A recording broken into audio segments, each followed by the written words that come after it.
This is the first step in your journey from Haven, Oklahoma to New York, and as such we wanted to make it a mysterious aspect. Oh my God. We're all gonna die! Start over.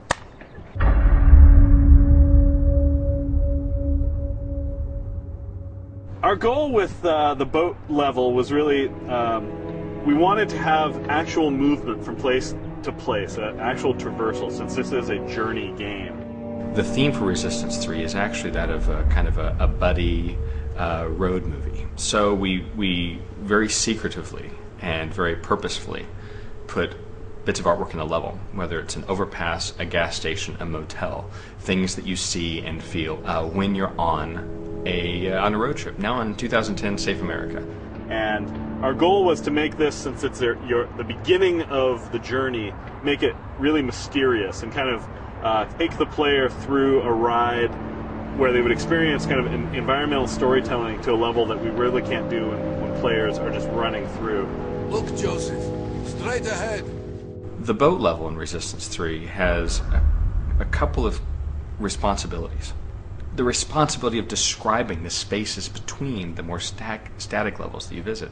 And so after they leave Haven, they come across a boat and they start traveling on a river, and they run into kind of the Mississippi, and they run into this town. Oddly enough, there is a town that would be great if it was underwater named Venice, right next to the mighty Mississippi. Yeah, so there's a wonderful little town named Venice. We actually thought about naming this town to Venice. We thought that'd be too bad of a joke, but it matches perfectly. It's Wrightsburg, Missouri, which is a made-up town. It's definitely a change of pace because you've just gotten out of levels where it's crazy, intense combat. So it's like, take a breather and like give you time to take in the surroundings. So this is your first time out of Haven, sort of seeing what the states look like after, Khmer and occupation. It's based a little bit on Louisville because of just all the reference I took from there. In the Resistance 3 boat level, we actually have this huge climactic bridge crunching sequence that was kind of a technical challenge. We wanted to make sure the bridges felt right, looked right. So she went on location and took some pretty fantastic pictures of the underside of this famous bridge where she's from. So this was the water level in the 1930 flood was above this pylon. Wow. So this is like right at the base. So basically, the water level was like way up at the top of the bridge. So we sort of use that as a reference for how close the bridge is to the water.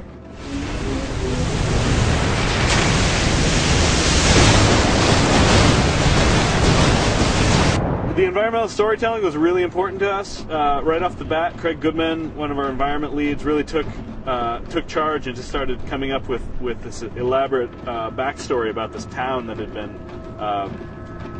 been evacuated. We also wanted you to feel lost and sad because we are in a ruined America. And the most optimistic moment in a year is just before Christmas. Because it really sort of ties it back to like humanity and the sense of humanity and what was once normal and is now like overrun. And you pick up on this as you go through the town, and it has a lot of character. And there is something there. You can feel this kind of history.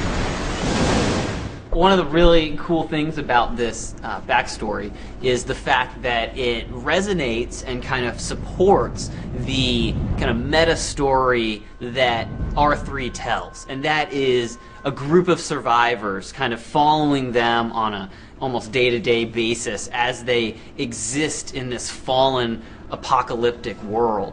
And so that kind of story, that kind of feeling of this being a real place, really allowed us all to gel around and make decisions as the level progressed, and to make it feel like a home that people had lived in, and a home that is now lost.